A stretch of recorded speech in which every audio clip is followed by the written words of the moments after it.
Hello everyone, welcome yet again to the second part of the lecture which we are doing. My name is Ashwin Joglikar and I am from Resonance PCCP division. Today we are here with the topic 18th century political formations, the second part of it, and it is from the class 7th history portion. Now let us quickly start, and just before starting we will just quickly go through what we had done previously. That is, I will just show you once more. That is, Aurangzeb died in the year 1707 and how it led to the decline of the Mughal Empire. That is, what were the reasons, causes of decline of the Mughal Empire. First reason is later Mughals, then the foreign invasions which weakened the empire, then Aurangzeb's religious policy and revival of the Rajputs, the Sikhs and the Marathas. So these were some of the things, and then it led to the emergence of the new states. And now we will be first dealing with each of these new states. The first is the old Mughal provinces, and we will be looking at each state one by one. Okay, so let us begin the old Mughal provinces. Now as we can see, the old Mughal provinces, the three states, amongst the states that were carved out of the old Mughal provinces in the 18th century, three stand out very prominently. Now these were Awadh, Bengal and Hyderabad. Awadh, Bengal and Hyderabad. I will again show you just once the location of this so that you will remember where these are located. As you can see in the map here, I will just mark it for you. So this is Hyderabad, we will take a red. This is Hyderabad, you can see Hyderabad, alright. Then this is Bengal here, and this is Awadh region here, okay. So we are talking about these three states, alright.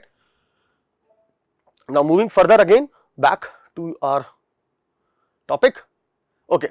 So amongst the states, these were Awadh, Bengal and Hyderabad. All three states were founded by the members of the high Mughal nobility who had been governors of large provinces: Saadat Khan, Awadh, Murshid Quli Khan, Bengal and Asaf Jahan of Hyderabad. All three had occupied high mansabdari positions and enjoyed the trust and confidence of the emperors. Both Asaf Jahan and Murshid Quli Khan held a Zat rank of 7,000 each, while Saadat Khan's Zat was 6,000. Now in Bengal, the first one, the Mughal governor Murshid Quli Khan from 1717 to 1727, who was appointed governor of Bengal by Farrukh Shiar in 1717, declared his independence. Now he declared his independence, he shifted his capital from Dhaka to Murshidabad. He was succeeded by Shujauddin Kharan Alivardi Khan. Shujauddin Khar and Alivardi Khan. So it should be here and should be separate. Then after Alivardi Khan, he ruled till 1756, and then we will be seeing the further in the next class, that is class 8th. These rulers took the following steps to make the state prosperous. Now what they did was, they reorganized the administrative structure, reorganized the administration or the administrative structure in their region, encouraged the growth of agriculture, trade and industry, which will again bring economic prosperity, earn them money, gave loans to the poor cultivators so that they could cultivate. They collected revenue regularly so that the state has a regular income. They removed corrupt and inefficient Jagirdars or officers probably, and concluded peace agreements with the Marathas to keep them away from Bengal so that they do not expand in Bengal. Now next was the region of Awadh. Now Burhan ul Mulk or Saadat Khan was made the governor of Awadh in 1722 by the Mughal Emperor Muhammad Shah. He was rewarded for helping the emperor to overthrow the Sayyid brothers. He rose to power. The Sayyid brothers, we remember the nobility which had become powerful. He rose to power and fame, but when called on by the ruler to negotiate with Nadir Shah to prevent the massacre of the people of Delhi, he betrayed his own master. After his death, his son-in-law Safdar Jung succeeded him. Their authority extended up to Rohilkhand. Lucknow, the capital, was a center of art and architecture, culture. The Awadh rulers took the following steps in their state. Now what they did was, suppressed lawlessness, established peace and justice, improved the financial resources of the state, organized a powerful army, and appointed both Hindus and Muslims to important offices. So maintaining the communal harmony. Now about Hyderabad, as you can see, Chinklish Khan, who had been given the title Nizam ul Mulk was appointed the governor of the Deccan in 1722 again by Mughal Emperor Farrukh Shiar. He consolidated his rule and acted as independent ruler under the Mughal crown. He founded the Asaf Jahi dynasty and his successors were called the Nizams of Hyderabad. Nizams of Hyderabad.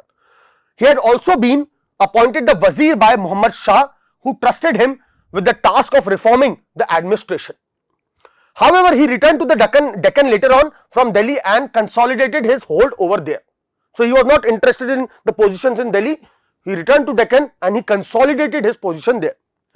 Nizamul Mulk brought with him skilled soldiers and administrators from northern India and with their help ruled his state as an independent ruler without seeking any direction from Delhi. The Marathas and the Telugu warrior chiefs or Nayaks were constantly engaged in a struggle against the state of Hyderabad. The desire of the Nizam to control the rich textile producing areas of the Coromandel coast. Now, Coromandel coast is the Tamil Nadu coast, alright, like if you see, so this is probably your Coromandel coast. East were checked by the growing power of the British. Now, this I will also show you on the map once so that you know about it. This region they wanted to control this region, okay. This region, this is all right.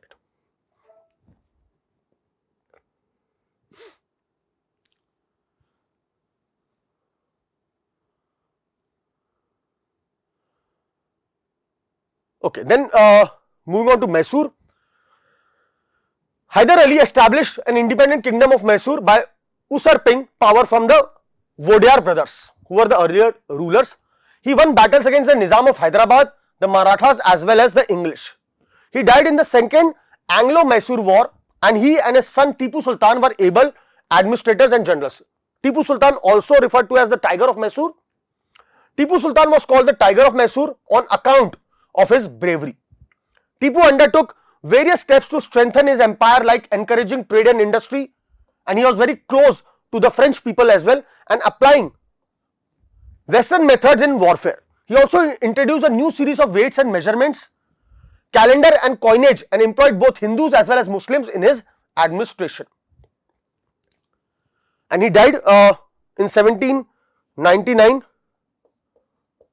in the 4th Anglo-Mysore War, that is the last 4th battle, defending his capital of Seringa-Patnam. Tipu Sultan developed trade relations with France, Turkey, Iran, China, Russia and Arabia. He corresponded both with Napoleon and George Washington. He had scientific bent of mind and applied it to design model of ships. He also got 2 dockyards constructed. Now, next is your Watan Jagirs of Rajputs. Now, many Rajput kings also belonging to Amber and Jodhpur had served under the Mughals with distinction. In exchange, they were permitted to enjoy considerable autonomy in their Watan Jagirs, in their own regions. In the 18th century, these rulers now attempted to extend their control over adjacent nearby regions. Ajit Singh, the ruler of Jodhpur, was also involved in the factional politics at the Mughal court which was happening. Now, these influential Rajput families claimed the Subedari of the rich provinces of Gujarat and Malwa. Raja Ajit Singh of Jodhpur held the governorship of Gujarat and Savai Raja Jai Singh of Amber was governor of Malwa. These offices were renewed by Emperor Jahandar Shah in 1713. Now, they also tried to extend their territories by seizing other territories or portions of the imperial territories neighboring their watans or Watan Jagirs. जो उसके आसपास की territories है उनको भी वो influence करके अपने वतन जागीर में इंक्लूड करवाना चाहते थे. Nagaur was conquered and annexed to the house of Jodhpur, while Amber seized portions of Bundi. Savai Raja Jai Singh founded his new capital at Jaipur and was given the Subedari of Agra in 1722. Maratha campaigns into Rajasthan from 1740s put severe pressure on these principalities, that is Watan Jagirs, and checked their further expansion. Now, this is Hawa Mahal of Jaipur. Now, Raja Jai Singh of Jaipur, a description of Raja Jai Singh in a Persian account of 1732 is being given Raja Jai Singh was at the height of his power, that is pinnacle of his power. He was the governor of Agra for 12 years and of Malwa for 5 to 7 years, 60 years. He possessed a large army, artillery and a great wealth. His sway extended from Delhi to the banks of the river Narmada. Now, seizing independence, Sikh, first of all, the organization of the Sikh into a political community during the 17th century helped in regional state building in the Punjab. Several battles were fought by Guru Gobind Singh against the Rajput and the Mughal rulers, both before and after the institution of the Khalsa in 1699. Khalsa is the armed sect of the Sikh religion, which was again started by Guru Gobind Singh. After his death in 1708, the Khalsa rose in revolt against the Mughal authority under Banda Bahadur's leadership, declared their sovereign rule by striking coins in the name of Guru Nanak and Guru Gobind Singh, and established their own administration between the Satluj and the Jamuna rivers. Banda Bahadur was later on captured in 1715 and executed in 1716.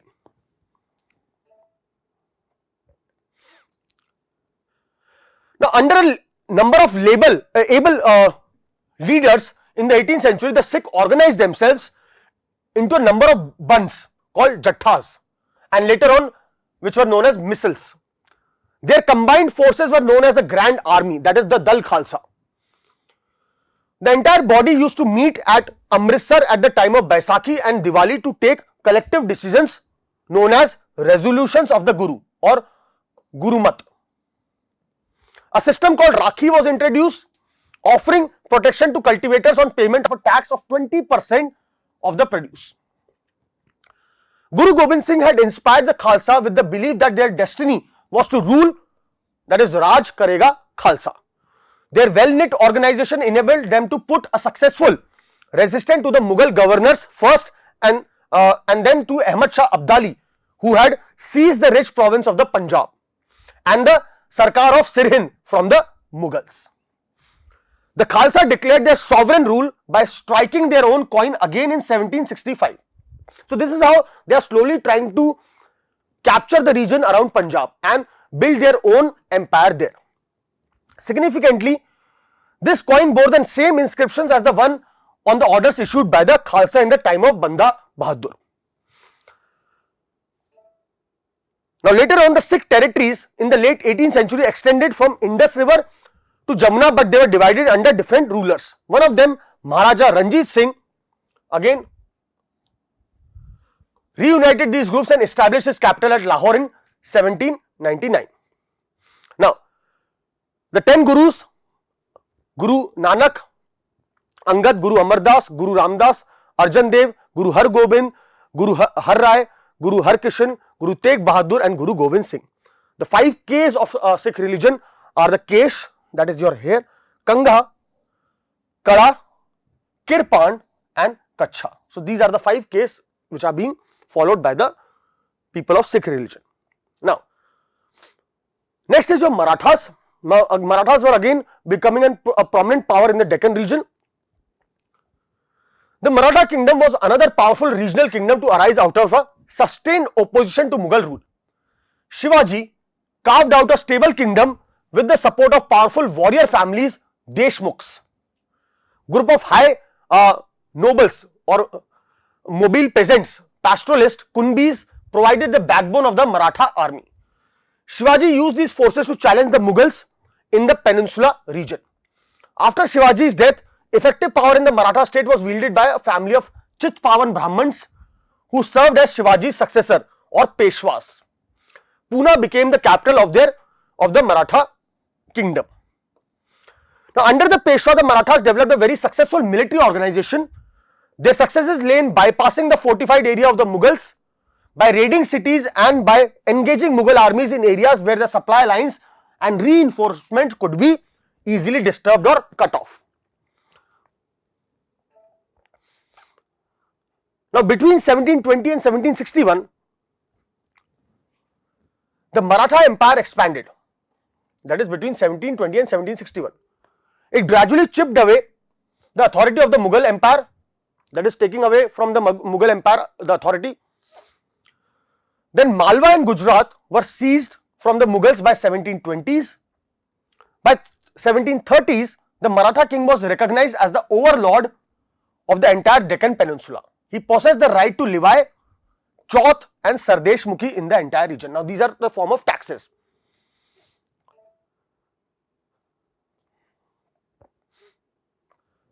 Sorry.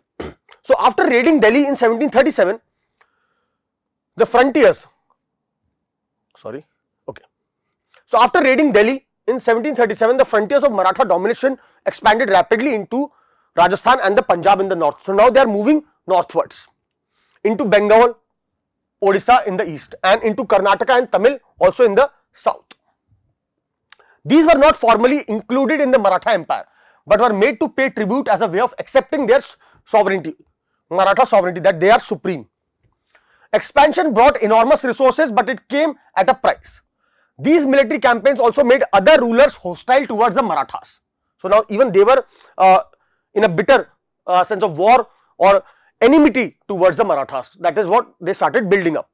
As a result, they were not inclined to support the Marathas during the third battle of Panipat in 1761, which we had seen earlier, which then the Marathas lost. Alongside endless military campaigns, the Marathas developed an effective administrative system as well. See, because to govern properly, you need a proper administrative system also to be put in place. Once conquest has been completed and Maratha rule was secure, revenue demands were gradually introduced, taking local conditions into account. Agriculture was encouraged again and trade revived. This allowed Maratha chiefs, that is Sardars like Scindia of Gwalior, Gaikwad of Baroda and Bhosle of Nagpur the resources to raise powerful armies. See, for to raise powerful armies you need resources, because you will need to feed those armies, and also you need weapons. Maratha campaigns into Malwa in the 1720s did not challenge the growth and prosperity of the cities in the region. Ujjain expanded under Scindia's patronage and Indore under the Holkars. By all accounts, these cities were large and prosperous and functioned as important commercial and cultural centers of at that time. New trade routes emerged with the areas controlled by the Marathas. The silk produced in Chanderi region now found a new outlet in Pune, the Maratha capital. Burhanpur, which had earlier participated in the trade between Agra and Surat, now expanded its hinterland to include Pune and Nagpur as well in the south, and Lucknow and Allahabad in the east. Now, next comes is the Jats. Like the other states, the Jats consolidated their power between the late 17th and the 18th centuries. Under their leader Churaman, they acquired control over territories situated to the west of the city of Delhi, that is west. And by the 1680s, they had begun dominating the region between the two imperial cities of Delhi and Agra. For a while, they became virtual custodians of the city of Agra for a time being. The Jats were again prosperous agriculturists, and towns like Panipat and Ballabgarh became important trading centers in the areas dominated by these people, that is the Jats. Now, under Surajmal, the kingdom of Bharatpur emerged as a strong state, and they again made a lot of strides under the leadership of Surajmal. Now, when Nadir Shah sacked Delhi in 1739, many of the city's notables took refuge there.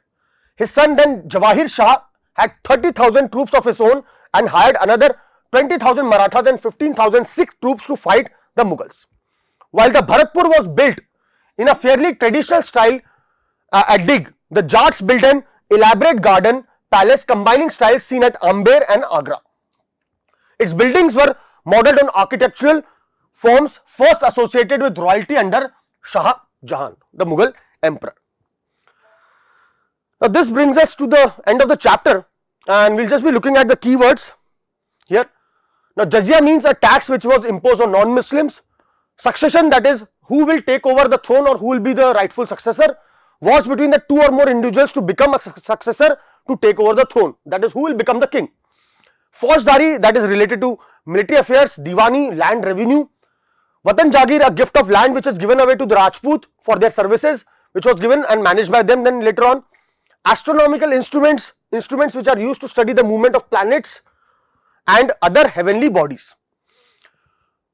Gurumukhi, it's the script of Punjabi region. Guerrilla warfare, the kind of warfare which was practiced by Shivaji and his troops. Type of warfare in which the attacker attacks with surprise and leaves the place of attack immediately, because in this type of attack the number of soldiers, because you can never fight an army in a face to face battle, because the number of troops which you have are limited. So therefore you have to basically attack them with surprise and then again go back, and you have to continue doing that. You have to continue to do that so that their numbers or ranks are reduced. Then chauth, that is 1/4 of the revenue which was collected by the Marathas from the villages which were not directly under the control of the Marathas. Sardeshmukhi, 1/10 of the land revenue collected by the Marathas. We will just quickly have a recall. After Aurangzeb's death, crisis set in the Mughal Empire because of the weak and inefficient rulers. Aurangzeb's policies, religious policies, depletion of treasury because of continuous wars, raids by foreigners, Jagidari crisis, advent of Europeans and regional uprisings all led to the downfall of Mughal Empire. Declining power of the Mughals gave rise to regional powers like the Jats, Sikhs and the Marathas. Jats became powerful under Surajmal, while Sikhs organized themselves under Guru Gobind Singh. The Marathas had Shivaji as their leader. All these kingdoms fought against the Mughals and eventually became independent states. Among the regional states that emerged were Bengal, Awadh and Hyderabad, which were earlier provinces of the Mughal rule. The regional states of Bengal, Awadh and Hyderabad each had a governor who had shaken off the Mughal rule and set up their autonomous state, that is independent state. The rulers of these states introduced reforms and particularly became dependent on revenue farmers for tax collection. So that is how they made their state prosperous, and that is how that brings us to the end of the chapter, and that is what the chapter talks about, the 18th century political formations. That is how different after the collapse of Mughal Empire, now how different politically formations were happening in the subcontinent, and later on now in class 8th we will be looking at how Britishers came and actually utilize this to their cause. That is, when the Britishers arrived in India, they saw that most of the rulers are fighting among themselves, and therefore it became quite easy for them to lure Indians into their side and then later on take over the entire continent by wars or by diplomacy. Okay, so thanks for watching this second part of this lecture. Take care.